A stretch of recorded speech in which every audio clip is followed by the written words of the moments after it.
probably do 99% of the writing.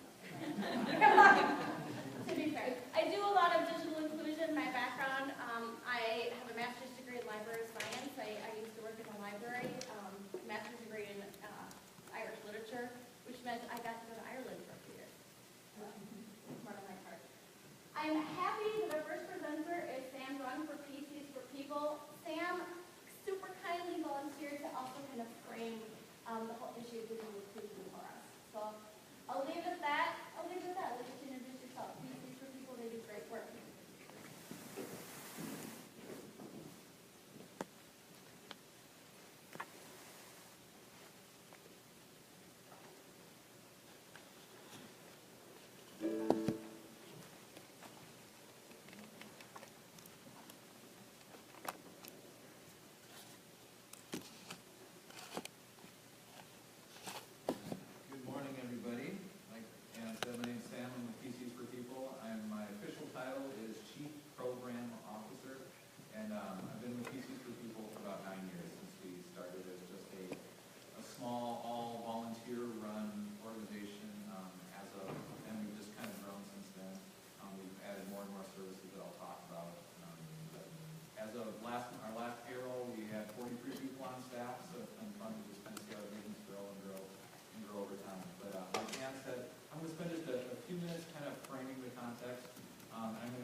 There's finally starting to be some good research that's being done, at least on a national level, that's trying to track the haves and have-nots when it comes to digital inclusion work. So I just wanted to present some of that information to you. So, I'll just be talking about the digitally distant, but then I'll spend some time talking about what we do and how we do it.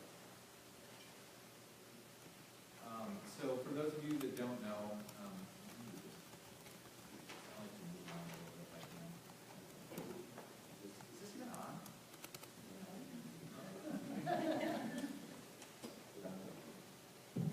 Okay, there we go.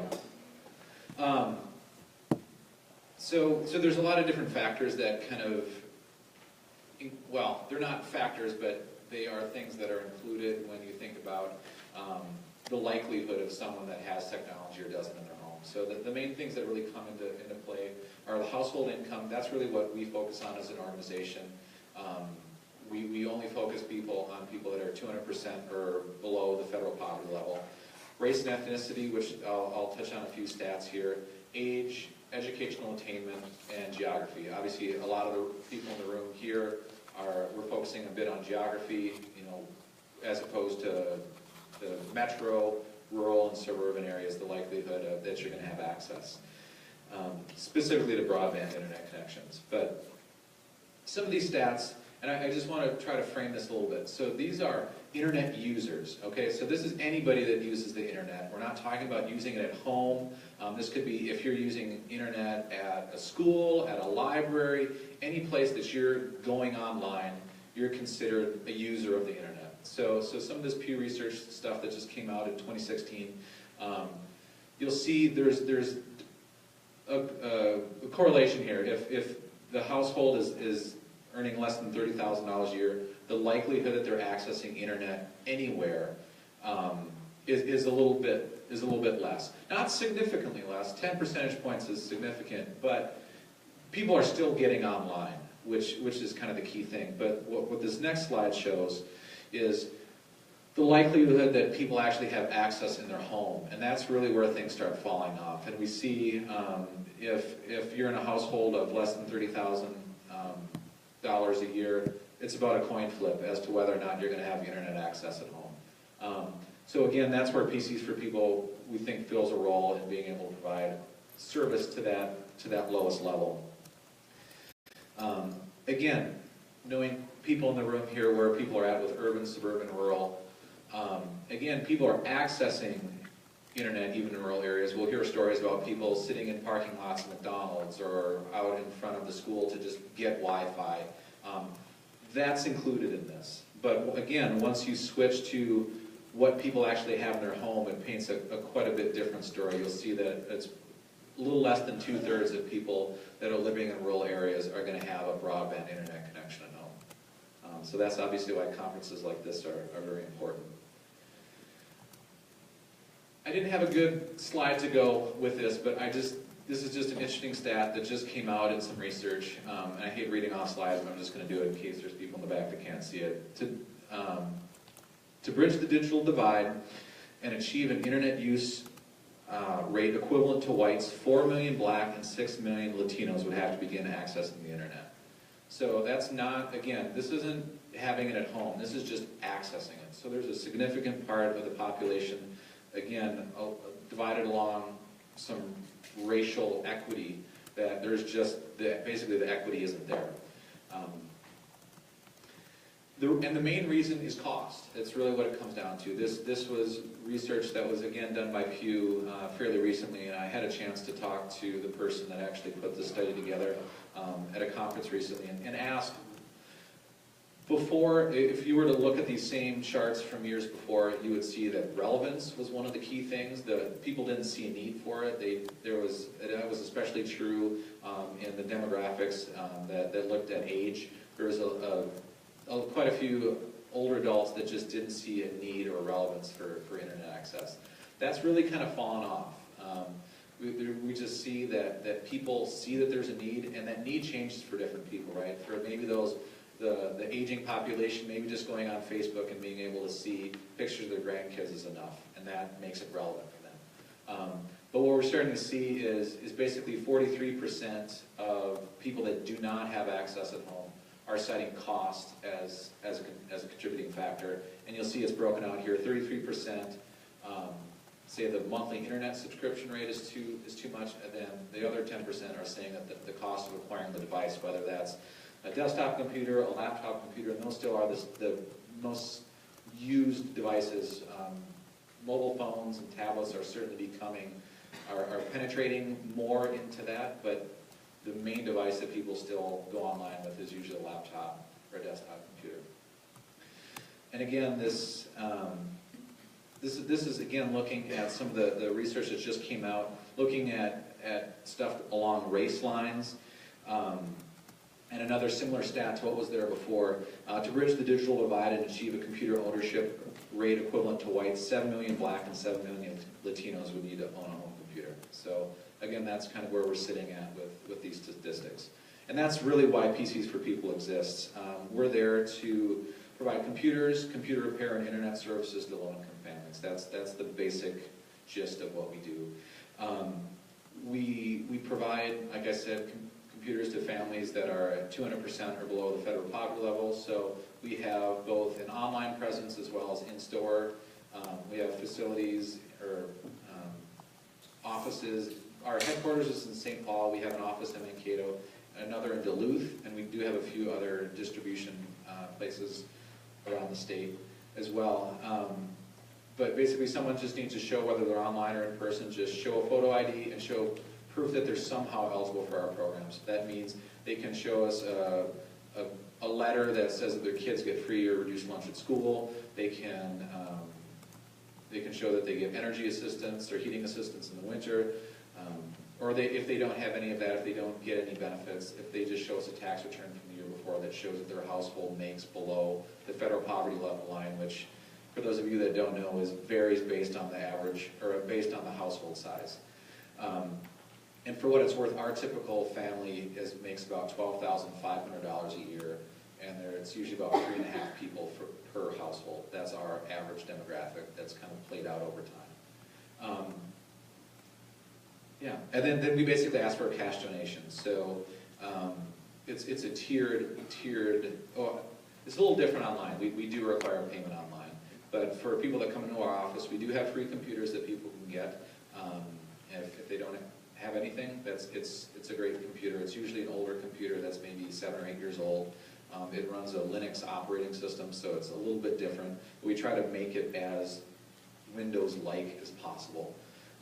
But then if you can pay for $30, $50, or $100 for a desktop, that's going to kind of bump up in the age and the speed of the computer. So you can get a really nice, kind of the best computer that we have available, which is still like a 4th generation i7 processor for the techies in the room, with 6 gigs of memory and a 500 gigabyte hard drive and that's $100 for us, and then they can get a large screen for $40. So if they want the best desktop setup, it's $140 for that whole system.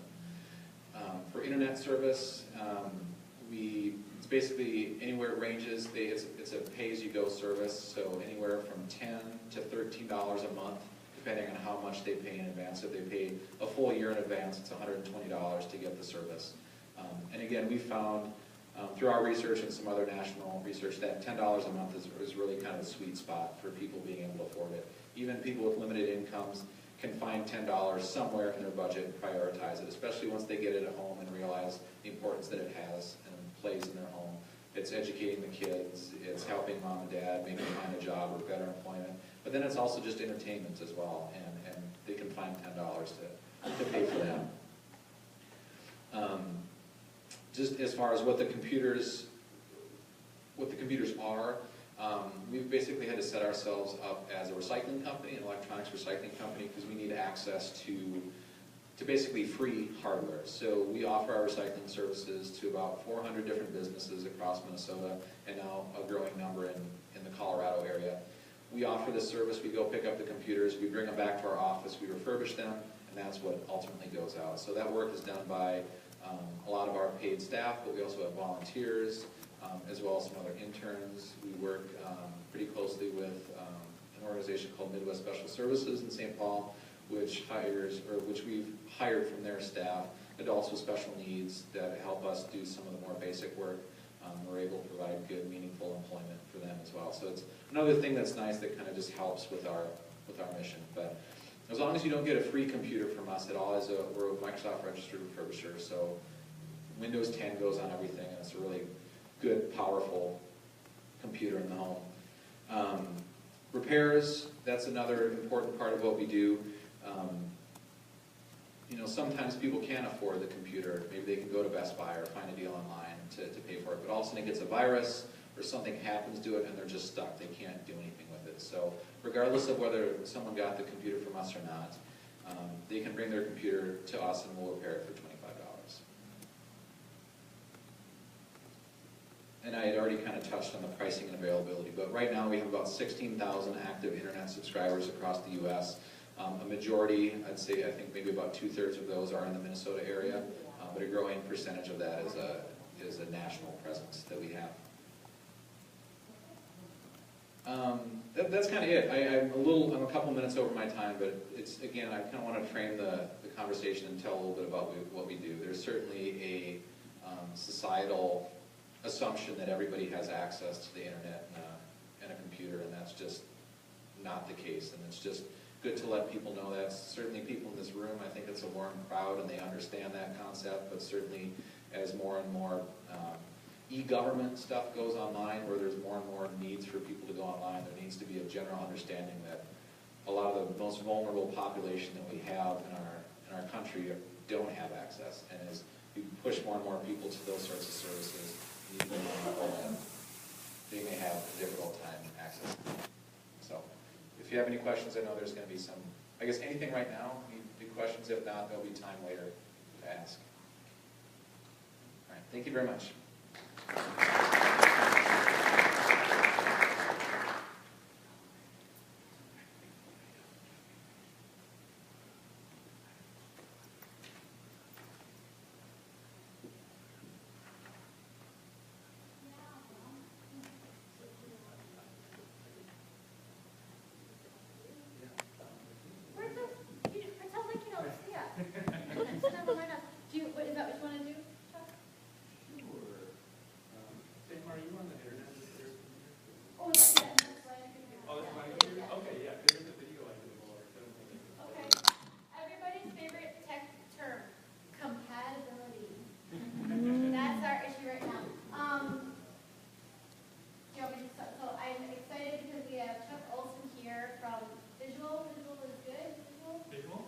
Virtual reality.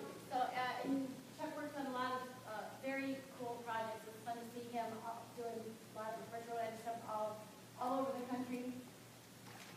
I'm playing for time here, Chuck. But you playing for time.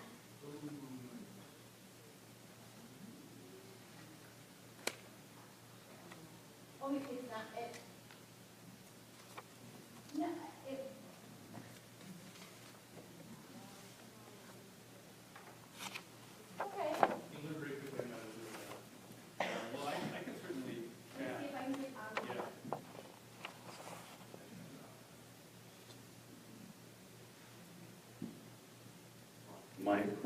the mic. Okay.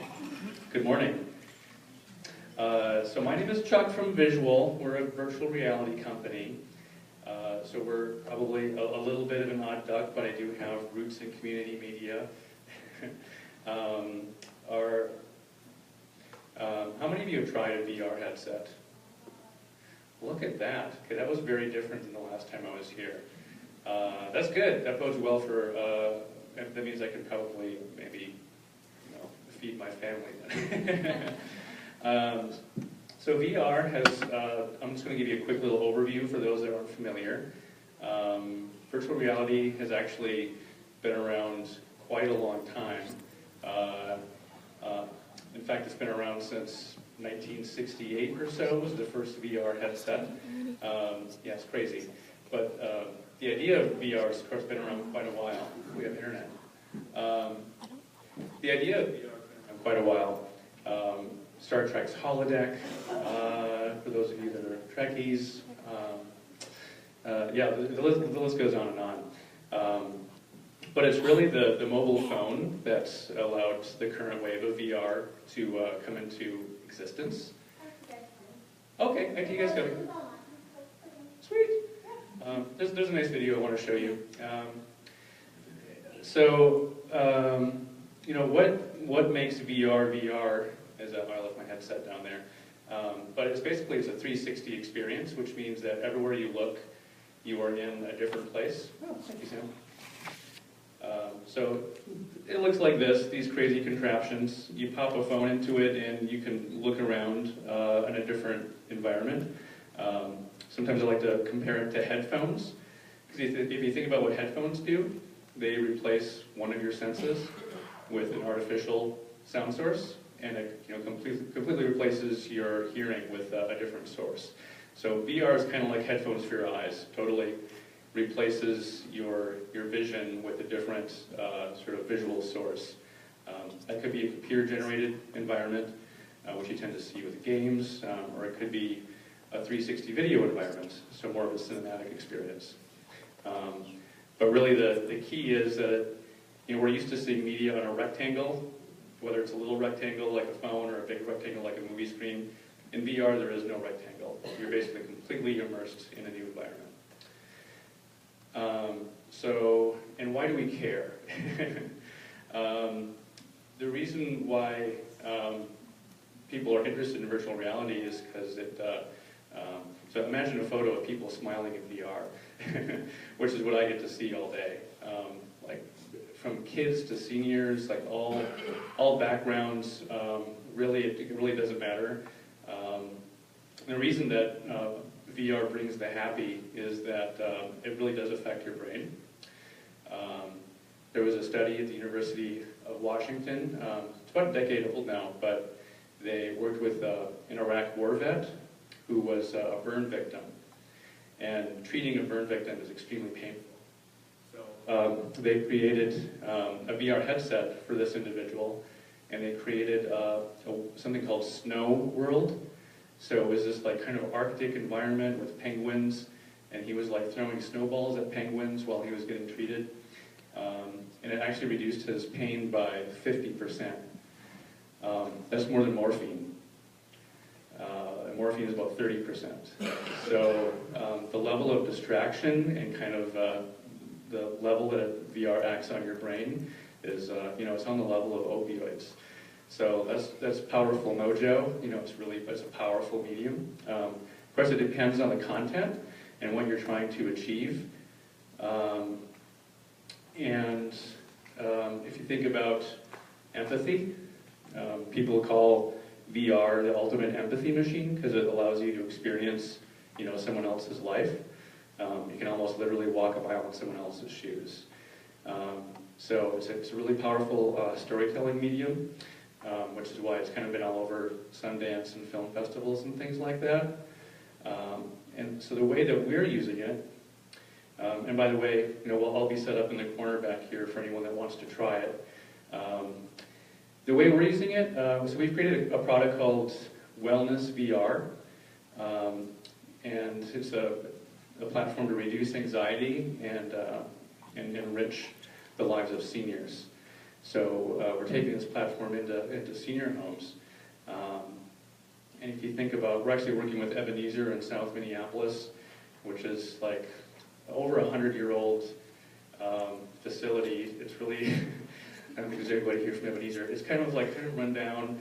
It's not like, it's oftentimes not a place that a senior necessarily wants to be.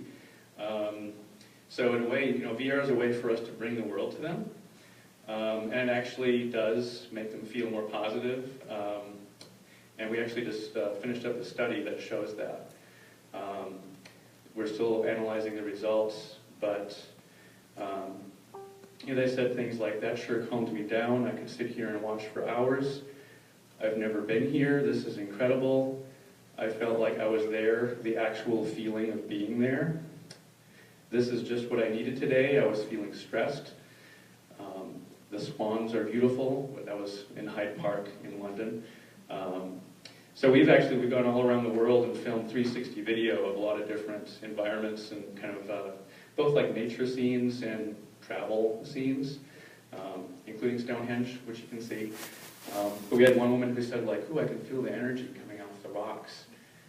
Everyone kind of has a different experience, but basically about 90% of people said they enjoyed it significantly. About 76% of people said it made them feel like some or a lot more relaxed. And basically we have a lot of other factors like that. It makes them feel more positive, it makes them feel happier. And so, was this, oh, we have a lovely video of a senior in VR. Oh, we've got a hardwire connection. That's serious. Only the best now for you. All right, thank you.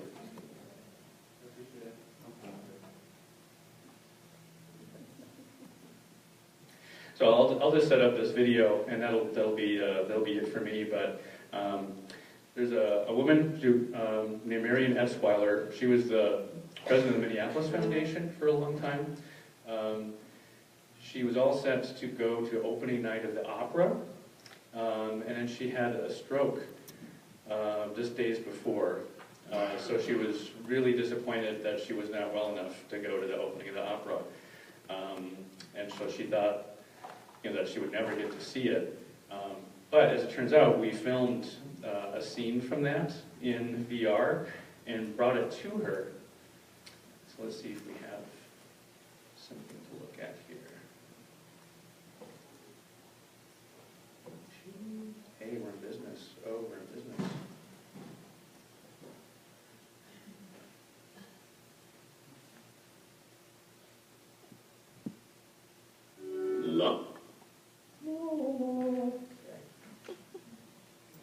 That'll be all the opera you'll hear out of my mouth today.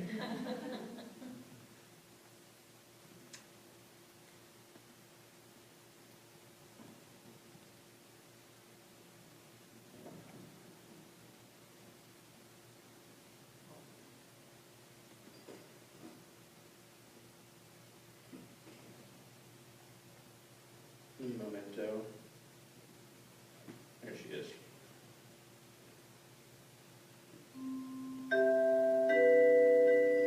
I'm Marion Etzweiler. People might remember that quite a few years ago I was president and CEO of the Minneapolis Foundation. And I have really loved kind of getting reacquainted with Minnesota Opera. Well, I do look forward to opening night. Of course, planning on it. And then a week, about 10 days, I guess, before that, I had a stroke. And so that kind of took me out of commission. Obviously, for the first few days, and certainly opening night, I was not available at all. So I missed all that. So that was too bad. Sorry about that.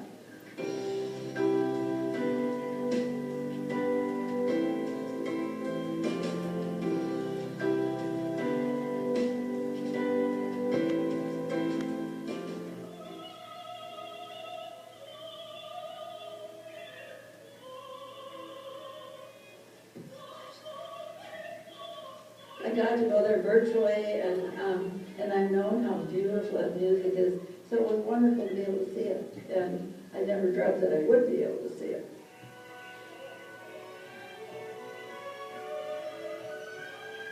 Oh, so beautiful, oh my gosh, it's gorgeous. I think I really like seeing the overall aspect of it, having a sense of what really was on the stage, all the different parts, being able to look around and see all the motion, all the various actors, what they were doing, and be able to look at them rather than just say one thing. I think it's exciting, and I've loved it, enjoyed it, and I think the quality of what I just saw was just terrific. It made me understand what the possibilities are with it. So in my case, I got to be there, something that I would have missed altogether.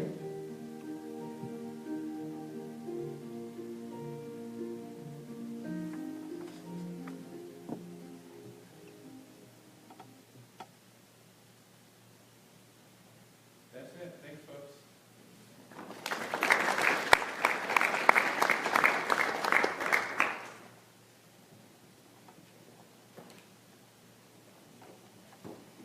Okay, thank you. And I'm so glad that he has fixed the internet connection because really all the presentations are online.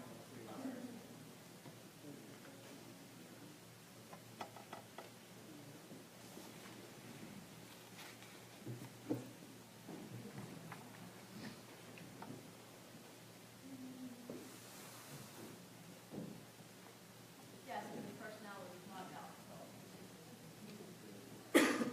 You know what I'm gonna do? I'm gonna introduce, this is Neela and Shannon from Red Wing Ignite. If you wanna get started, I'll get us back to where we were. That sounds good. Hi there. Can everyone hear us without the microphone? Okay, great. Like Andy said, we are from Red Wing Ignite from Red Wing, Minnesota. We are a nonprofit that was started about 4 years ago. And our nonprofit started, one, because the city of Red Wing had the foresight to implement gigabit broadband. So we have fiber to the home throughout most of our area, most of our region, county. And because of that, we were nominated at that point from our provider of gigabit broadband, HBC, to be a partner with US Ignite, which was founded by the White House and the National Science Foundation to keep the U.S. globally competitive. So they had 25 cities launched. We were at that time the very smallest, and so Red Wing thought, wow, we have a gig, fiber to the home. We have this national network of cities to work with. What are we going to do with that? So I was on a volunteer group to try to learn from other cities what we should do, and then someone had to wake up every day thinking about it, and I threw my name in the hat, and this is where I am today. So it's been a lot of fun. So the mission of Red Wing Ignite is to help build our community by fostering innovation, by supporting students, entrepreneurs, and businesses. Now today, Anne has asked us just to highlight a few of the things that we do, and so Shannon and I are just going to highlight a couple of those areas. So we host, we have Dojo. We started doing that, this was our second or third fall. It's an international program where we take volunteer mentors and students from ages 7 to 17. It's a drop-in program. What's nice about it is it's, they miss a week, they're involved in something else that takes them away from it. They can just come back at any point in time that we're hosting it. So it's not like it necessarily is building on the previous session.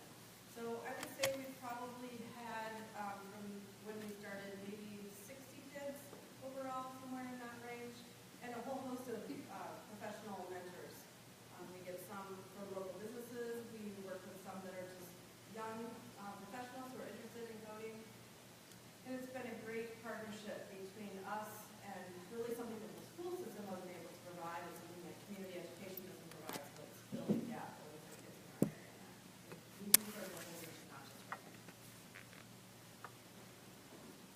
And another program that we implemented a year and a half ago, we've had a handful of these sessions. It was called Apps for Good. We also did a session on Technovation MN that's focused on girls, but we included boys with it. I don't know if anyone show of hands is familiar with Technovation MN, a great program in the Twin Cities. So what it is it's a tech entrepreneur program for high school kids. And so once again, like the dojo, we bring in experts from our field of marketing and software developers and entrepreneurs to help teach the kids and really give them that real-life experience of what it's like to launch a business. So they were able to see their classroom brought to life, with financial projections and marketing, making a business pitch, developing and coding an app for an Android phone, a whole host of skills that they kind of realized, oh, this is why I'm in school. These skills are relevant. A neat story is one of the students presenting there actually was a senior. He went out to University of Denver, and because I think this kind of spurred some of his interest, but went to school for entrepreneurship. And in his first freshman classes, he said it was all review based on what he learned through our programming, because we were able to use the best of the class international curriculum for both of those. So it was a great learning opportunity for him. This was our second full summer of hosting college internships, so it's a technical internship, and we post it on all the boards across all the regional colleges and universities. Last year we had 3 students, 2 young gentlemen and a young lady, and they each were assigned to different work sites, but they did spend some time collectively together in the office, so they could learn a little bit about each other's projects. We were hoping from the beginning there'd be some cooperative work that happened, but as the projects really started to take shape, it just made sense that there was a single person that worked on each one of them. And the one worked for an organization in town, a company in town, and they estimate that in creating their web presence for one of their lines of services and goods, that she saved them in excess of $100,000. So that's some significant value for what she was making for a 40-hour-a-week salary. And then this year we had 2 interns, again, a young man and a young lady. Harris here on the bottom was at Red Wing Shoe, and I have to say that probably it was a great experience overall, but he got to ride the private corporate jet to Texas for meetings for a day. So he got to see a little bit more corporate than kids in college are often seeing. But we've had a really great experience, good feedback from the employers, and it's been kind of interesting watching the skills of the students and trying to match them up with a local partner where they are going to get the best experience possible. And just to build on that is our focus on STEAM. So instead of STEM, we've added arts because our area is really known for its arts. And the college internship program kind of fits into that we provide inside the classroom and outside of the classroom learning. And just like you saw in the last slide, this female from River Falls, she's now, because it was so successful, she has now been able to recruit, kind of be the leader on campus, recruit a whole new group of kids to help the business in town implement his database transition. So now she's getting that leadership skills, and he's getting more of that workforce pipeline. So, why we focus on STEM is not only to prepare kids for the workforce of tomorrow, obviously, but it's also to help our employers in town build that job pipeline. So it's done in a host of ways. We've already highlighted on a few prior. Yeah, of the 5 kids we've had in the last 2 summers, 3 of them stayed on in some kind of contract capacity with the employers, so they got to keep making some money, keep learning real-world skills, and advanced projects in different phases. Veteran Ignite is also co-working and meeting space, so we have tenants in our building that drop in and co-work 1, 2, 3, 4 times a week. We have private office space and we support some startups, so they come in and maybe they initially just need to meet there on occasion, and then they have elevated to needing private office space as their work has progressed and their businesses start to build. And then we have a number of people in the region throughout the state that have used the Veteran Ignite space. One, we do have the gig in the basement of the building, so people are able to have great connectivity. We've had real large groups. Our large conference room can seat up to 80. Red Wing Shoe is a great partner of ours, and they're using the space regularly. They bring their tech teams in, and they divide all this. They have stuff all over the walls that I would never in my life understand what it means. But it's great to have them, and it's great to have the facility, and we're happy that we get to share it with really the whole region.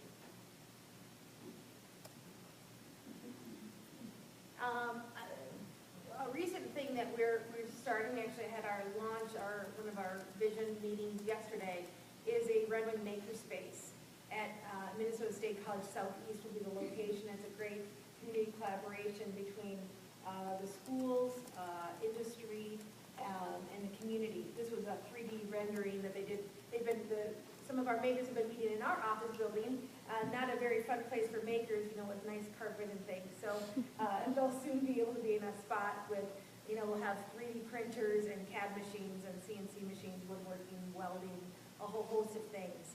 And it's just launching. So right now we're trying to vision what the future might be like. But we know to build this innovative ecosystem that we're trying so hard to do, makerspace is another key element in that. And then a lot of what we do, really the basis of why our community has used broadband is for that economic impact. So we do the obvious things, helping businesses launch, like entrepreneurs and startups, giving them the mentors, the resources, the risk capital. We give them, that customer validation that they need. And then we also help our current businesses convene the local resources that they need to be successful, and a whole host of resources that we provide. So the economic impact is really the root cause of why we do what we do, and to help our community grow and thrive and be competitive in the future. So that is just a quick synopsis of some of the things that Ann had asked us to highlight. So We'll be at the table afterwards, so feel free to stop by and chat about anything else you're interested in. thanks.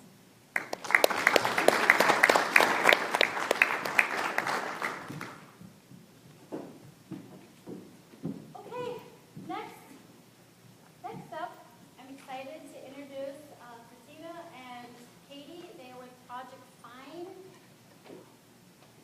Why don't you want me to get your PowerPoint up and you can start? Okay, you guys go ahead. So this is Fatima and Katie are coming up to present as well. So if you get started, I'll get your PowerPoint. Good morning. Thank you. Can you hear me?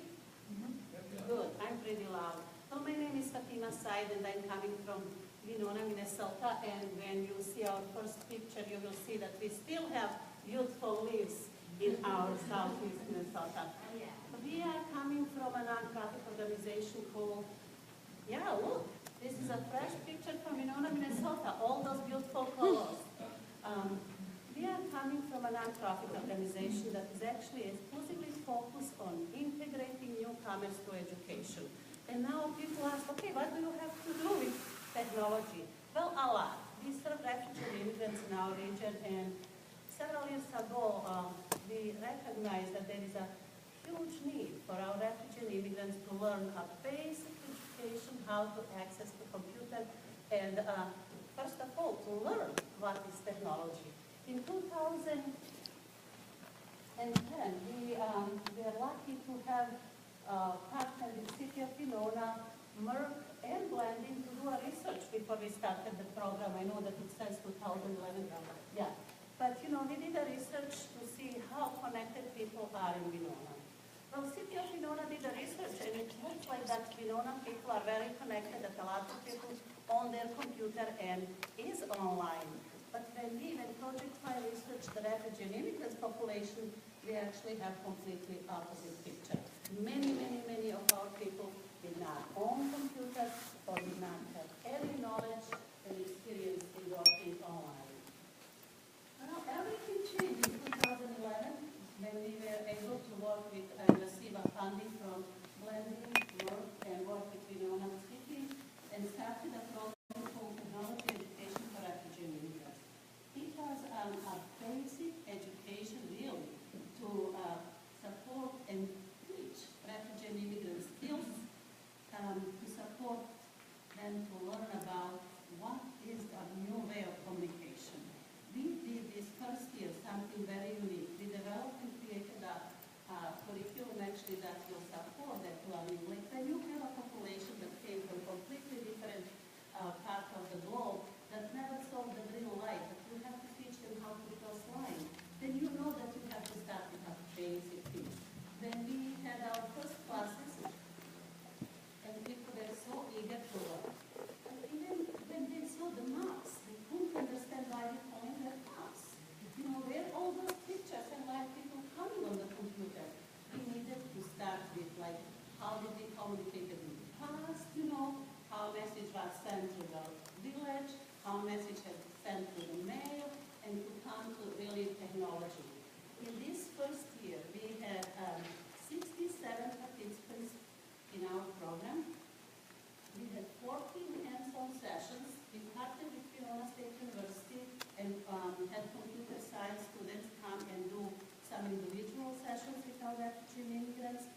We provided computers for them. We had 2,724 hours invested in educating refugee immigrants about basic of computers. As you can see those pictures, we had people going around the table, going under to really see what is this. That was the first year. Now, after all this year that they learned so much, they were eager to learn more. And then we, in 2012, In 2012 and 2013, we continued with what we call digital inclusion for refugees and immigrants, basically building on the first year. We'll share kind of some of our learnings at the end, but I'm sure as many of you work in digital inclusion and teaching folks computer skills, it's not necessarily a one-year process. It takes a lot of time. We did do some twists, some changes, some things to build on that basic education of the first year. So in 2012, we're teaching folks how to use laptops. As everybody knows, laptops are kind of interesting things for people. We worked, and throughout most of our years, at least these first 3 years for sure, we were working with PCs for people to give refurbished computers to folks. So we gave away some laptops during that second year, kind of taught people, and that was a good experience too to see. We literally, like Tina said, had people going under the table the first year to look at what is going on here in this computer. So to see it even in a laptop form kind of blew people's minds even more. We also had technology tutors who provided assistance. Having a group session is great, but sometimes folks want to do different things or they're at different places, so having that extra help was great. And in 2013, we went even a step further, taught people how to do research online, because we found that one of the most areas that people were most interested in was doing things online and doing things on the internet. So instead of jumping right into social media or some different ways to use online applications, we actually had folks do some online research and create a PowerPoint, which they had to choose their topic. They made a PowerPoint so they learned kind of how to use a computer program and also how to do online keys. And then at the end, they all presented their PowerPoints, which was really awesome. I will never forget that year because that's the year it snowed in May. And that was the day of our presentation, but everybody was there. And it was really neat to learn. As you can see, this lady down in the bottom corner was making her PowerPoints for walls. It was a great opportunity as well for the participants in the class to share some of their background knowledge and their interests with the group. So they got to choose whatever they wanted to research about. Some people talked about different traditional practices. Some people shared food. Some people shared about different countries. So it was a nice way to bring the group together as well. And in 2015, now they were hungry for more. They heard about social media, wanted to learn more about social media and how they can be connected with other cultural groups, but also with other relatives around them. We provided education on safety online and really wanted to make sure that they know how to do research and how to do connections. This was so much fun because, refugee immigrants are here. They have people and relatives all around the globe. And now they learn that they can access and talk and find people around. With this, we had people really participate in creating their own pages, but also what we did that is most important and significant for us as an organization and for our community, that we developed and put together one Facebook, and we were hoping for maybe 100 or 200 followers, but we have over 1,500 followers. And then for our Hispanic Latino Facebook, we have over 650 followers. This was beneficial for our clients, but also for our private sector in Winona area. We started connecting business opportunity in our region because I'm sure that you are all aware that we have a shortage in Southeast Minnesota of workforce, and we wanted to support our private sector and started advertising businesses on our Facebook and brought some people from Michigan, from California, because those Facebook were done in their first language, and they are hosted by our cultural consultants that they were able to talk, in their own language, find out about jobs, and move to our community and to support our private sector. This was an amazing year because, so many people that never ever were brave to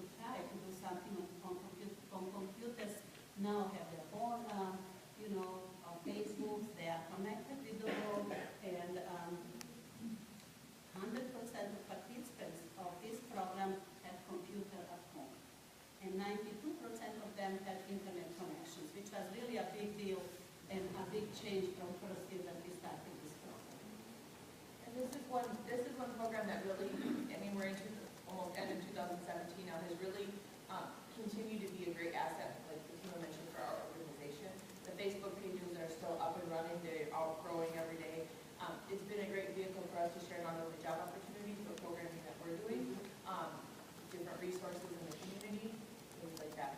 And the other thing we found that made this somewhat sustainable is, Sam kind of did that, is mobile. It's really grown because even those folks who don't have a computer at home, a lot of people will have a smartphone, especially if we call it.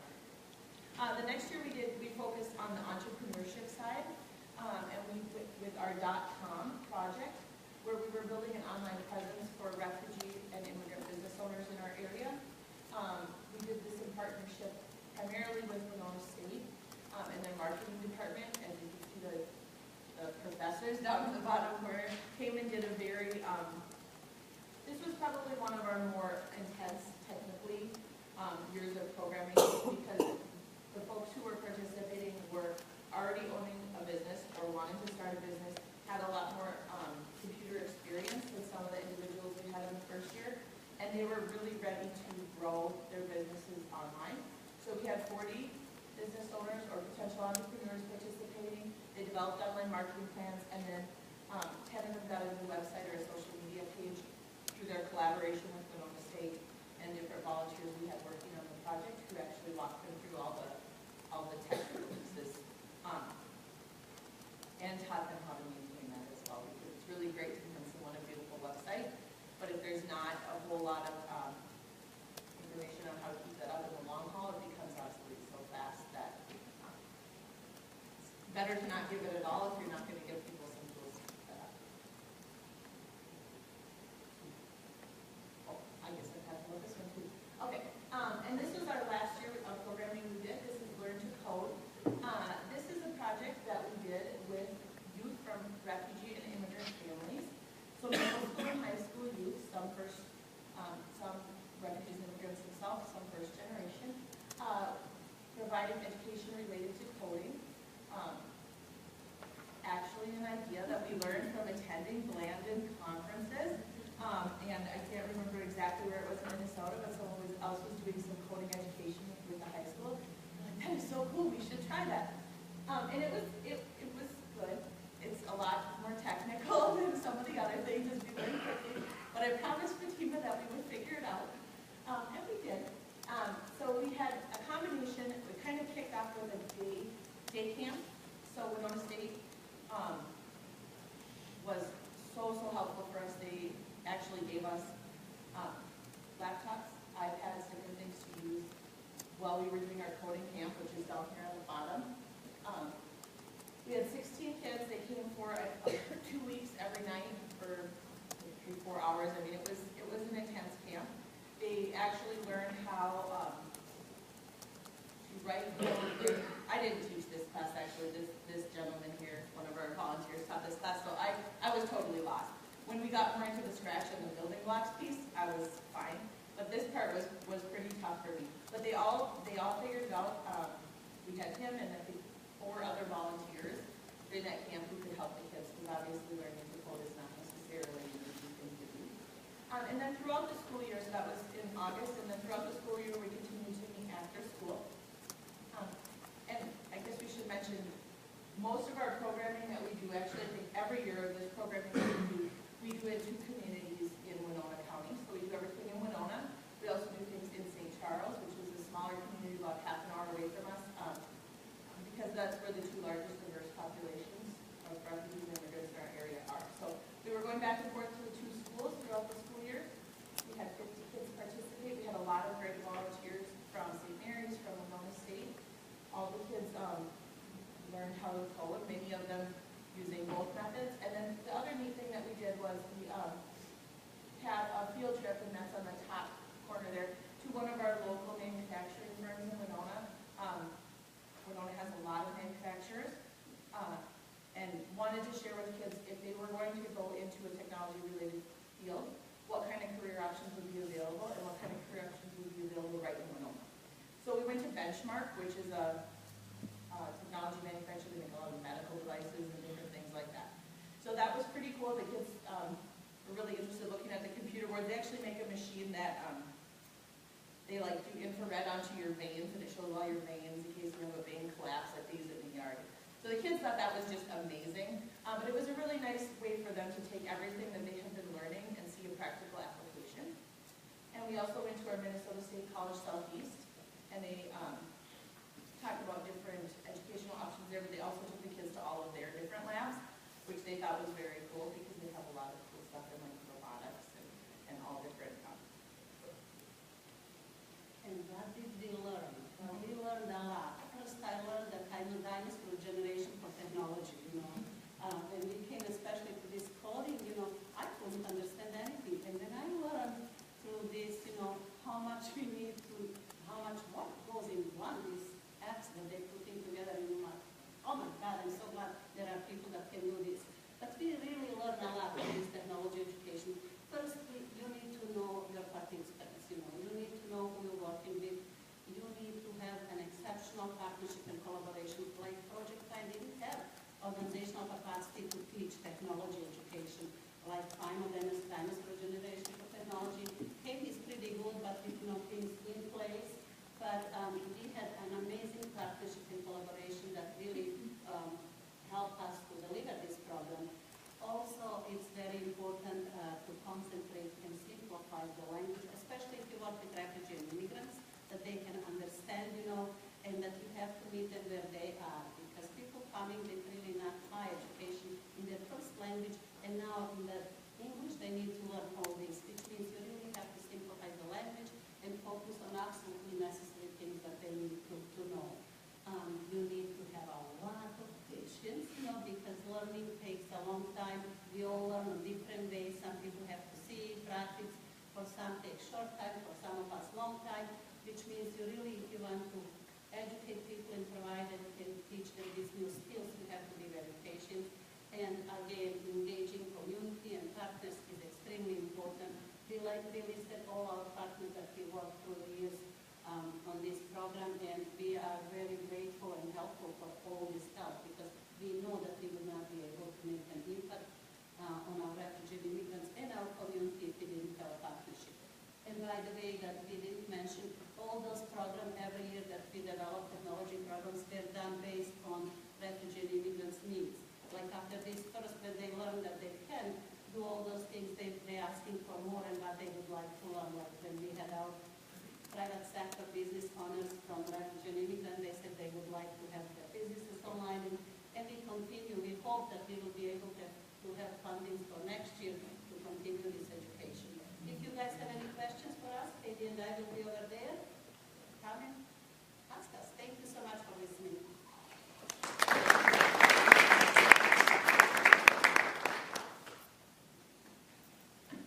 Thank you. Thank you. And next. Yeah, that'd be great. Yeah. I'll ask Brandon. Okay, so I would like to introduce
Yeah.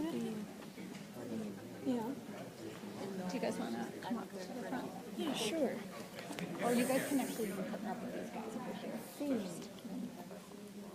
And then we'll come up.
Yes, that's our last. The second is that. The one that's built. A lot of work. That's more. For us, that's the second part. But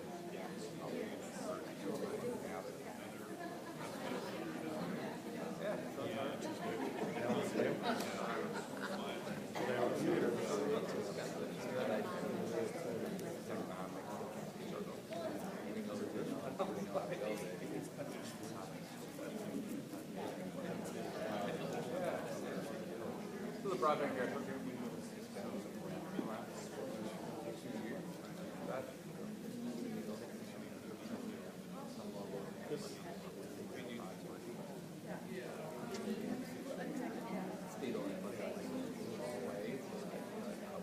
Welcome to the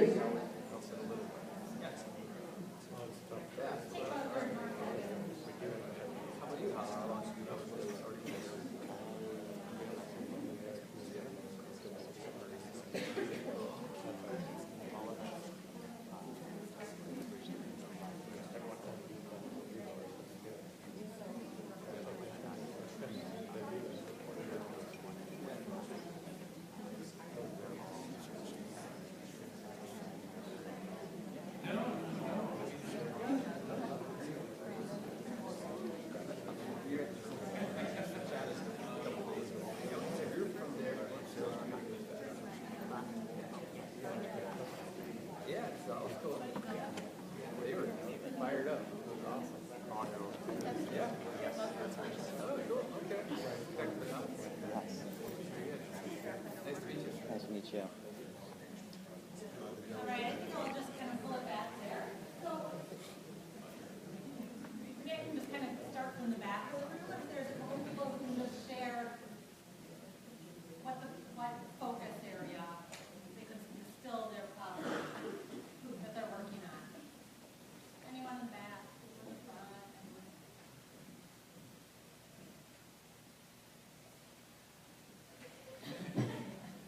We talked about we work for commission, so we talked about how to get broadband out of rural communities and how to get our legislation.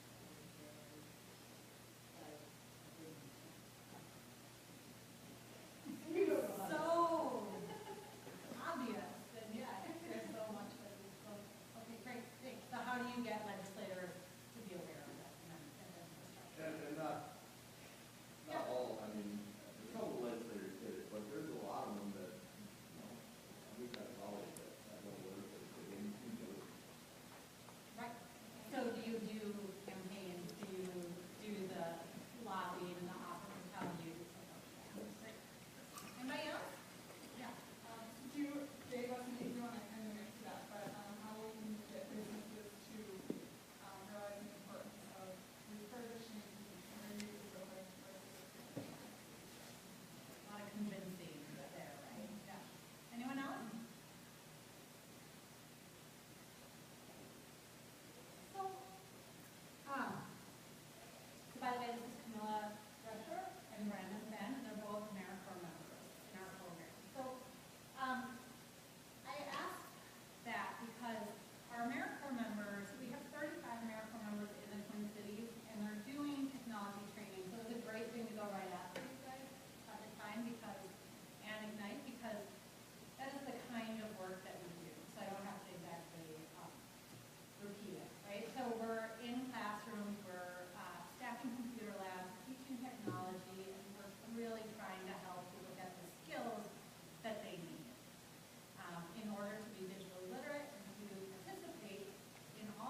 being digitally literate, right? So most of the people that we work with are low income. We do work a little bit more with people who are looking for employment or underemployed to really attack the employment gap, which is a massive employment gap between whites and non-whites in the Twin Cities. And we are generally working with people with pretty low technology skills, except we have about a quarter of our programs are with youth, and 3/4 of those adults. I would say the youth are a little bit more technologically savvy, but still have a lot of holes that they need to fill. So we use something called the North Star Digital Literacy Assessments to teach these basic bread and butter things. So if you don't know what the North Star, come up and talk to me later. I'm not going to talk about it because we talked about it before. But those we're really working on Microsoft Word, email, PowerPoint, Excel. How do you turn on a computer? How do you move the mouse? How do you double click? That's where we're at. And that's a bulk of our work. I wanted to talk about a kind of side pocket of our program that we do with the AmeriCorps members. And I'll have Camilla and Brandon talk about one of these. But we ask our members, as sort of a side project, to think about a problem around digital inclusion that they might be passionate about and work with community partners in order to solve that problem. And what's great about this is that we get a lot of innovative ideas that are just kind of outside of that, teaching in the classroom idea.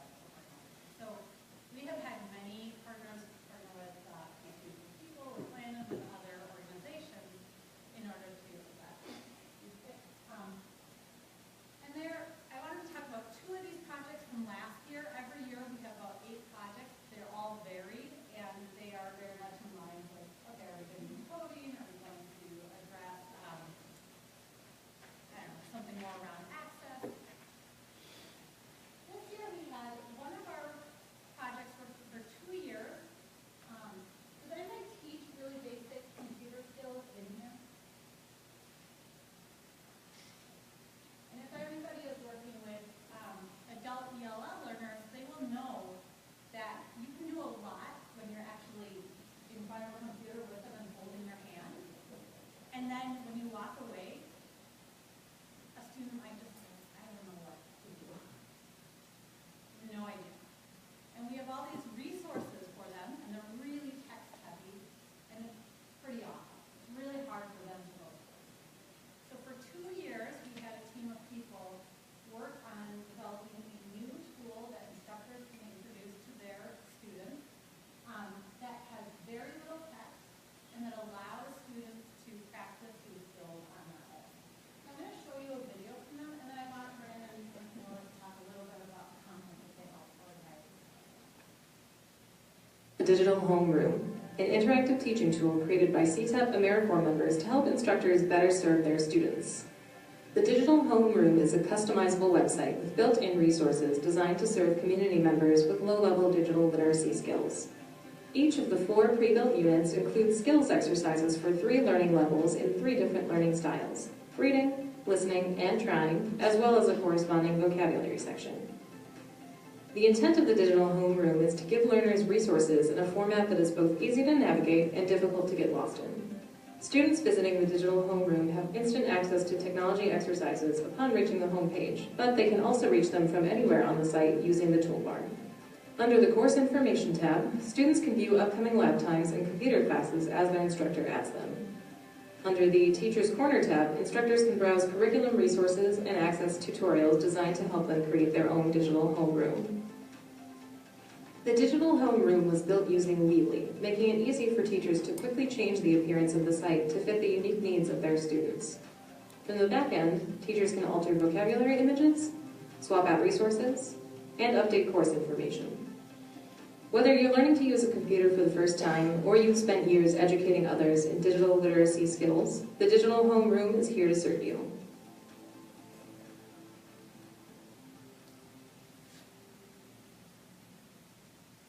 So if you do actually teach refugees or immigrants,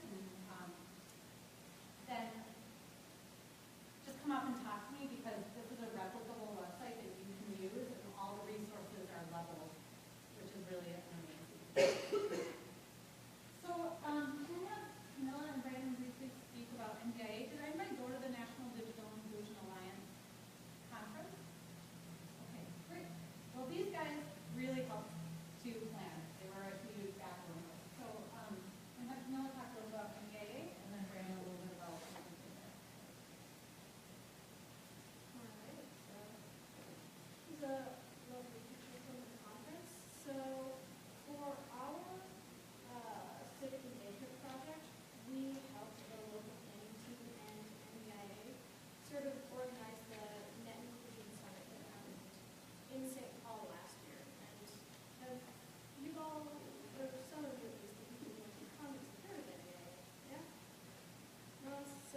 one thing that we're kind of interested in this year to continue the energy from this conference is hearing from rural folks what we've done to put on pressure to address kind of redlining practices. So come and find me if we work on that. Thanks very much.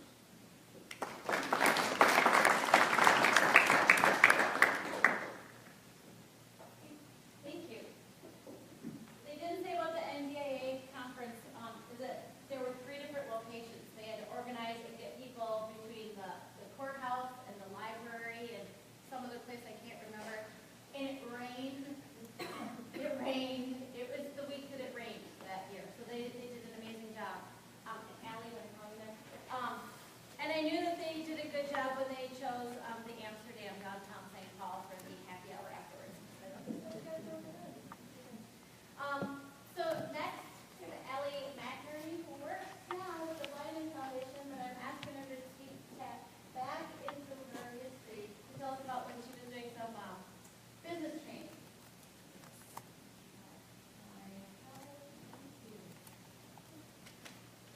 Lovely technology. Yeah. All right.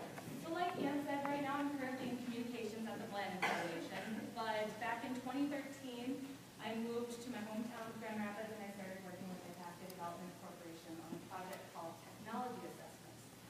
And what tech assessments were, it was one piece of a multi-project initiative that was created through the Blended Broadband Communities program. And so as part of that program, many stakeholders from the Itasca County area, folks from economic development, from education, from government, from the business community came together, and through a visioning process, they named their top tech priorities at the time. And what surfaced out of those meetings was that improving the culture of use of technology in the business community was a top priority. So after looking and creating that big lofty goal, they set to create smaller projects to help meet that goal. And those projects, there were 6 in total, I believe. One was social media breakfasts, which I'm sure many of you are familiar with the concept. Another was IT Professionals Network, which was a group of folks working in technology. They provided a space for them to get together and share lessons learned about different software businesses were using and different products that they were finding really helpful. Another was a community portal where area businesses were able to advertise to both in and out of the community, as well as provide opportunities for community engagement on the portal. Social media training, which was a series of classes developed by a local digital marketing agency that gave businesses a chance to dig really deep into different topics pertaining to online marketing and also a little bit of technology use like business operations software and things like that. And then there were tech assessments, which is what I worked on. And the goal for tech assessments, you can see all of our goals there for all the projects, were to increase the culture of use in businesses, specifically through online marketing, social media use, and website redesign. And I should say that all of these projects weren't chosen willy-nilly. They were intentionally designed to be integrated and build on one another. So if a business came through to one program, they would be linked to the other programs so that they could experience kind of full wraparound support as they made changes to their use of technology in their business.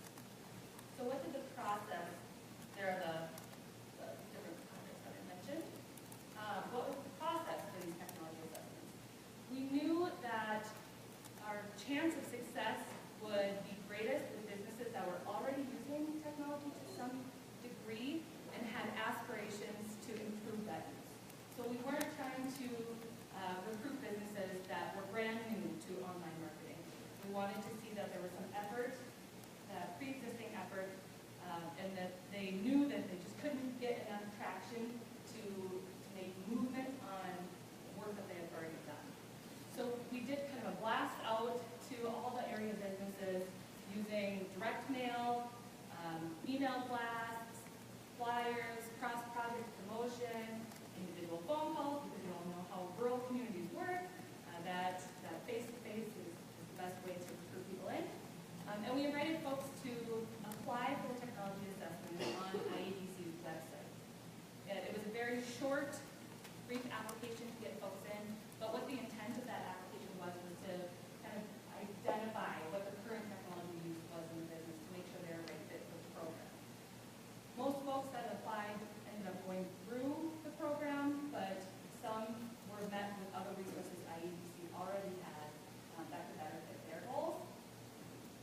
somebody was brought into the program, I would go into their business, and the first thing we would talk about, so there's the application that was on my UBC's website. The first thing we would talk about was a memorandum of understanding about what the project, what the program was all about. It was designed not to be a full-blown assessment and end up with a digital marketing plan at the end. What it was a starting point, kind of an opening the door to expanding their use and linking them to the other projects that were part of the BBC work. So you can see here for the consultant, when I went in, I said, 2-hour assessment and a follow-up meeting with recommendations is what is encapsulated in this project. And on the partners, the businesses side, they had to agree to implement the recommendations to their fullest extent. And in return, they had access to certain supports. And those supports were a $600 matching grant from IABC for smaller recommendations. And then the Northeast SBDC, Small Business Association, was also partnered. And businesses could apply for up to $5,000 low-interest loans if they needed to do a bigger project, like a website redesign, or bringing in a new POS system into their business. So if they were a bigger project, they had access to a low-interest fund. And then, once that was all signed and I's dotted, T's crossed, we got to the actual assessment. And the assessment's job was really to help the business define what their online marketing goals were.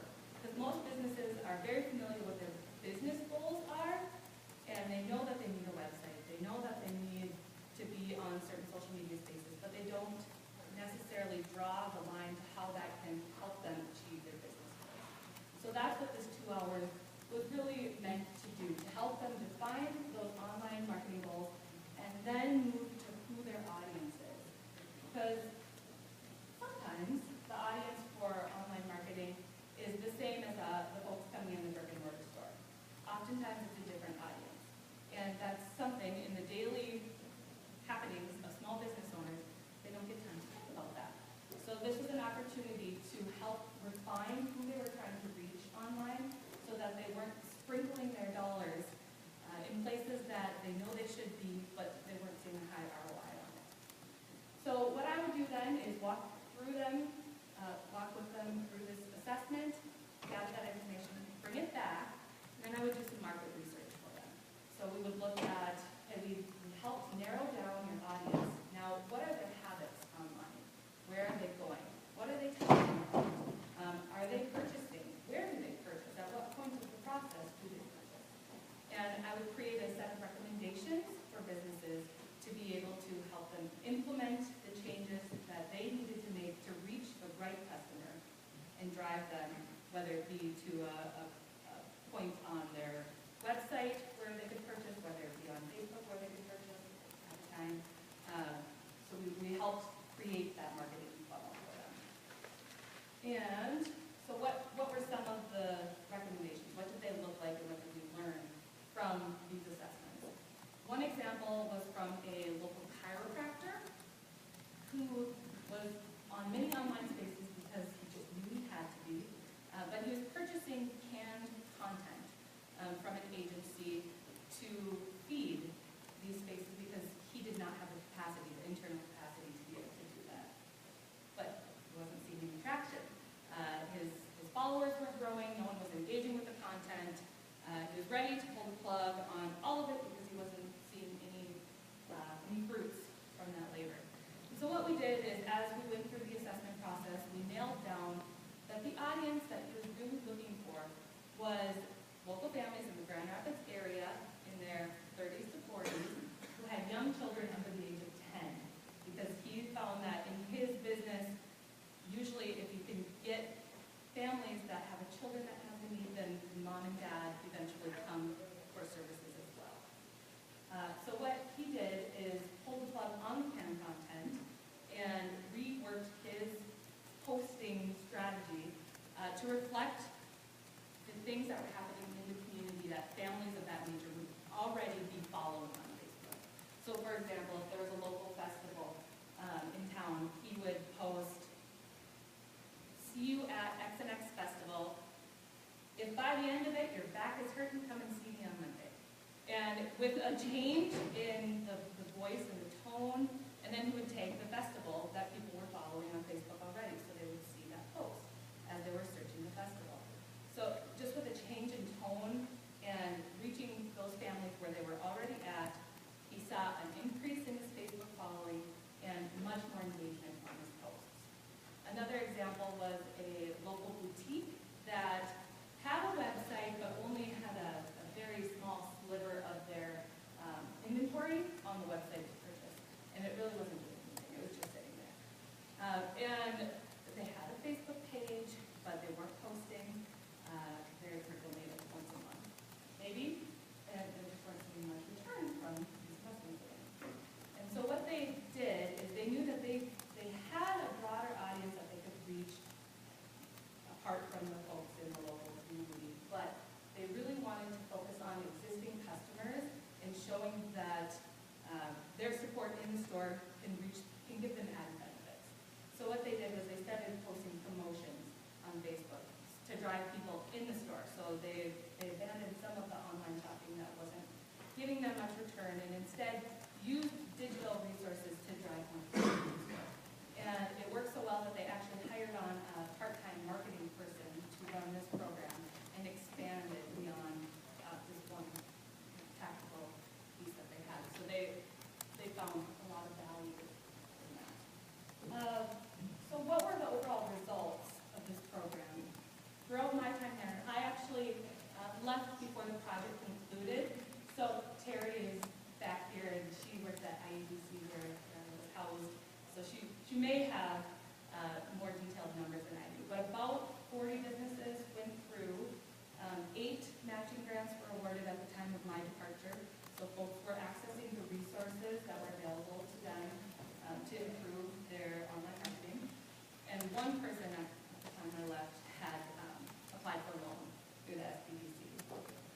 We sent out a survey right before I left, and we found that half of the folks that went through the tech assessment process attended additional training or additional offerings through the MN Broadband Community's suite of projects. So people were getting linked up to the other pieces as intended. 50% made the recommended website changes that came through on their plan. 50% said that they grew their online audience. 80% said they developed an overall better and stronger marketing strategy. And 100% said that they would recommend the program to another local business. And there were some lessons learned throughout this whole thing. And one is that strategy is key. Businesses don't have the time and space to think through their marketing strategy very often. We're talking smaller shops, right? These are not big companies. They're 1 to 15 person enterprises that are pounding the pavement every day to make sure that their stores are thriving. And so the face-to-face with a consultant was huge for them, just to be able to have a time to step back and think through something that they don't think through on a day-to-day basis was big. And to that point, the ongoing communication. We had an assessment meeting, a follow-up meeting, and then check-ins with them periodically to make sure that they felt supported in creating the kind of changes that were recommended. So that continual communication was important. Program alignment is vital. The businesses that were taking advantage of the other program offerings we saw were doing much better and keeping motivated in making changes to their business. So if they only went through the tech assessment, we often found they dropped off or didn't do everything that was in their recommendation plan. But the businesses that stayed engaged were doing the best. And that there was no cookie-cutter approach. Everybody had a different need that they wanted to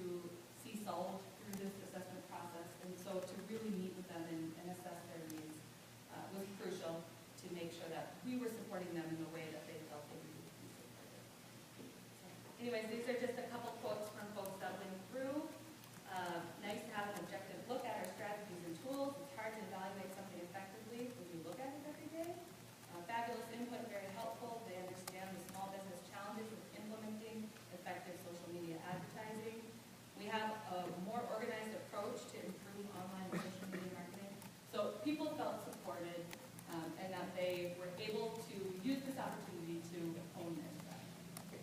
So I'll be back there. I have copies of the assessment if anybody is interested. Thank you.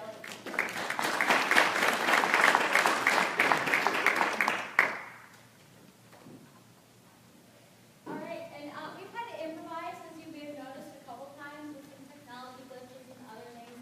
Also, that we had even more people in the room than we did earlier, and we had talked about going to en masse to some stations to see what people were going to talk about.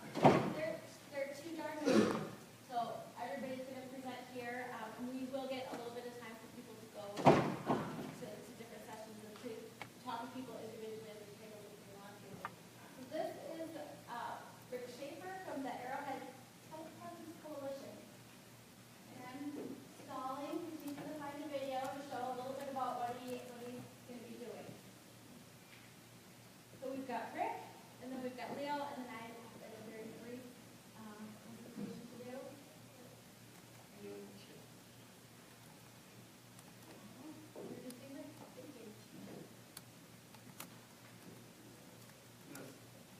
Do some handouts while this is playing, and then I'll kind of explain a little bit more at the end.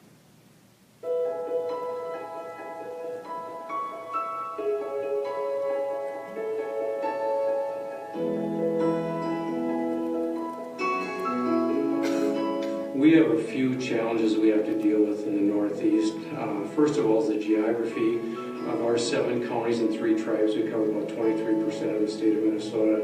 In that, we have very large and growing mental health issues and also a shortage of mental health services. So we have to find ways to be more effective in connecting the most need with the resources in the most efficient way possible, and telepresence does that.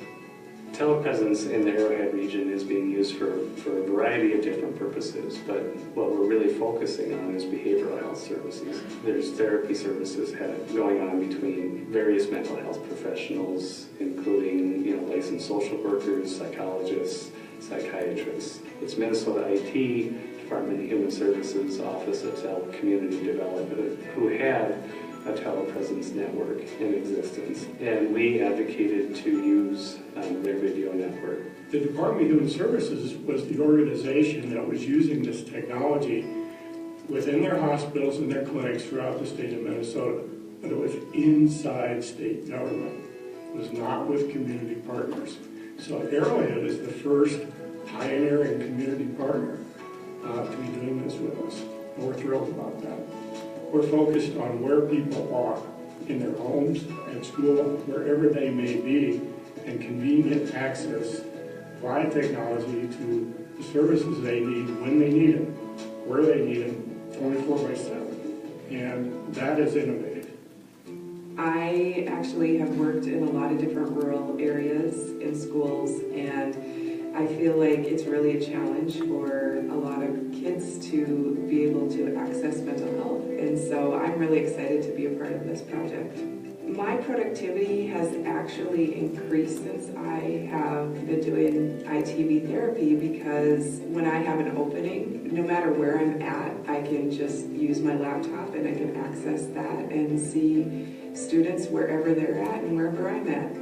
Teletherapy has allowed us to connect with clients that would not otherwise be able to receive mental health services. These are clients that are living in rural areas and are not able to access transportation. Initially, I would say that the lack of face-to-face communication feels like a hindrance because we're just not used to the system. But as we proceeded with therapy with these clients, we've both become comfortable with it, and it doesn't feel that different. Telepresence really started to come into effect in the jail in 2014. Prior to that, we would have an inmate that would present with a mental health need and have to go to the ER. Once they were at the ER, they would more times than not be transferred to a hospital in Duluth where the psychiatry services were. That was very cost prohibitive to the jail because we had staff as well as security issues during that transport. Since telehealth, we're allowed to save a lot of money because we're no longer doing that. We did not have to pay the psychiatrist to travel here. paying them travel time and then their report writing time. We're able to now hold that meeting online through the telepresence, so it's very cost effective for us. Telepresence allows us to set up services and medication that the inmate then can utilize to stay out of the criminal justice or any further involvement with the criminal justice system. We have definitely heard from our therapists as well as the psychiatrists that it's increasing the amount of sessions that they can have, not only because they can have it through telepresence, but instead of being in the car for 2 or 3 hours, they're actually able to see more clients in person. It's also really helping us to create that virtual network of people connecting. So it's improving behavioral health, but it's also really helping to expand just the overall network of services throughout the region. It's opened up so many doors. We had individual telemental health networks previously, but they can't talk to each other, much like electronic health records can't talk to each other. Now by having one uniform platform, we can link the community mental health centers, schools, other providers, counties, tribes, state officials, a lot of our different service sites, all are easily connected.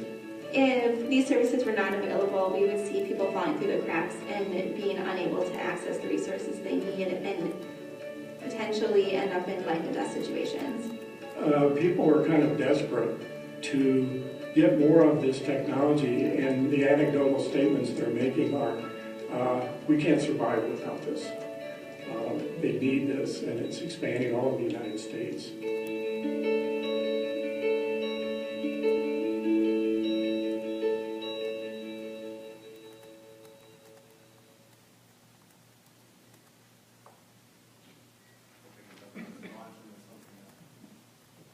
So the handout that I gave you is really just meant to summarize a lot of information down there. The Arrowhead Helplines that I work for is really represents 6 counties and 3 tribes in northeast Minnesota. So it's a little bit confusing in that when I think of the Arrowhead Telepresence Coalition, it's really everybody that is signed up. We are working as the video identified with Minnesota Department of Human Services, Minnesota IT, to really be a conduit for connection to their telepresence network, so that areas that are underserved in mental health can have access to practitioners who don't have the opportunity to be in all the areas of northeast Minnesota. Saw some good examples up there. I think the connection of the Carlton County Jail to our local community mental health center for psychiatry services was one of our first success stories. Some that maybe didn't quite make it on the video would include Range Mental Health, which is off the side of Virginia, has now set up connections in, I think, 10 schools in northern St. Louis County, where they have both ongoing and crisis appointments with their mental health professionals.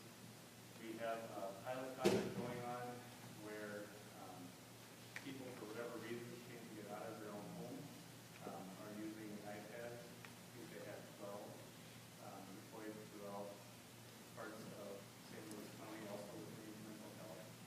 In some cases, using their wireless connections. In some cases, using a Verizon 4G connection.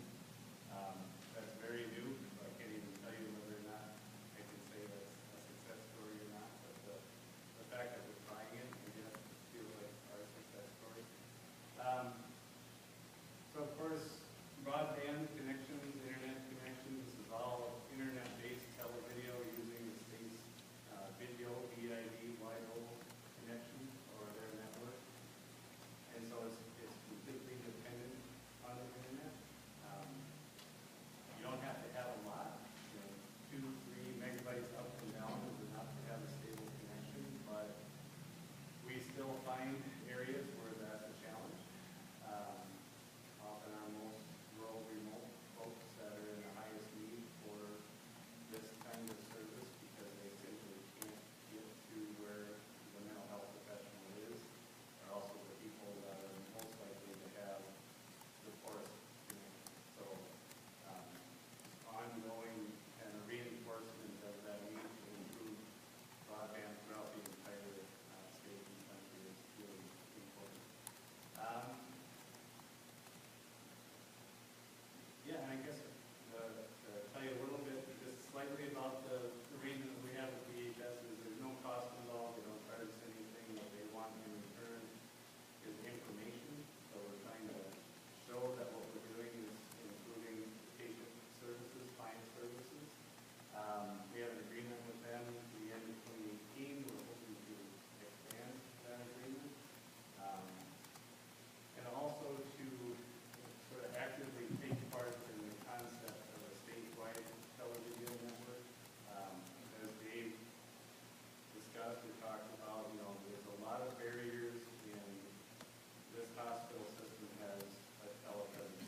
started talking about that in the office. We said, so how can we take this weird little event that we keep seeing, and how can we make it larger? How can we bring it to a larger?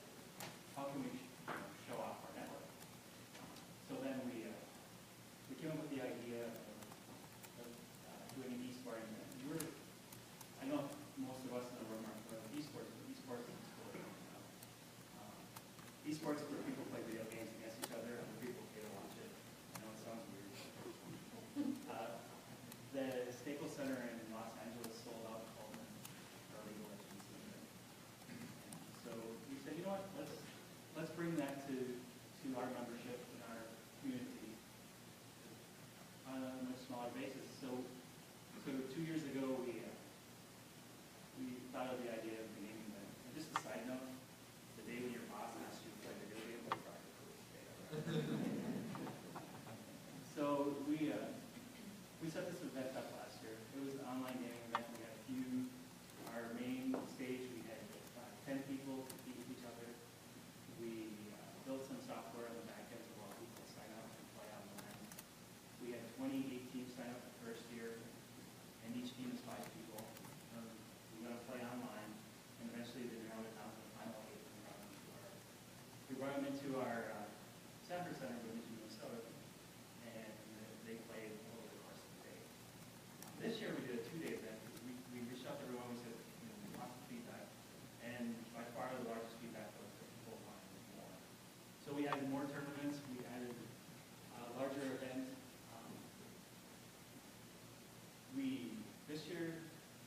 Last year our attendance was probably in the 700-800 person range. This year we're 2,500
I do it in a way as to be unobtrusive, but it's a good way to increase civic engagement. People who can't come to the meetings are able to watch them online. My favorite part of it is then you can download it and archive it and have it later. It's a cheap and easy way to put any of the public meetings online so people can participate. I talked to my friends at the Coalition on Government Information, COGI, said, is that all right if I do that? And I said, yeah, it sure is. Public meeting, you can do that. So I'm going to just leave it and say that. If you want specific instructions on how to do it, you can talk to me. I've been live streaming half of the sessions. You can talk to Camilla with her iPad holding up there because we're live streaming huge chunks of this conference so that people who weren't able to attend can enjoy it. And then I'll archive it and put it all on the Blended on Broadband blog. So that leaves us with just a few minutes, and I want to invite people to go to a table to talk to folks if they want to. I think lunch starts at noon. I think it was Ballroom B, but I could be wrong on that, and I don't know where Ballroom B is. Oh, okay, thank you. Over there. So there we go. It's over there. So thank you all for your attention. It's great to have to change your plans because too many people show up. So I thank you very much. I hope you got some value with this. We'll put the notes and the video on the Blended on Broadband blog for each of the sessions, and darn it, that will get done before I go to bed tonight. So it'll be done before my first beer. Way back. So thank you very much.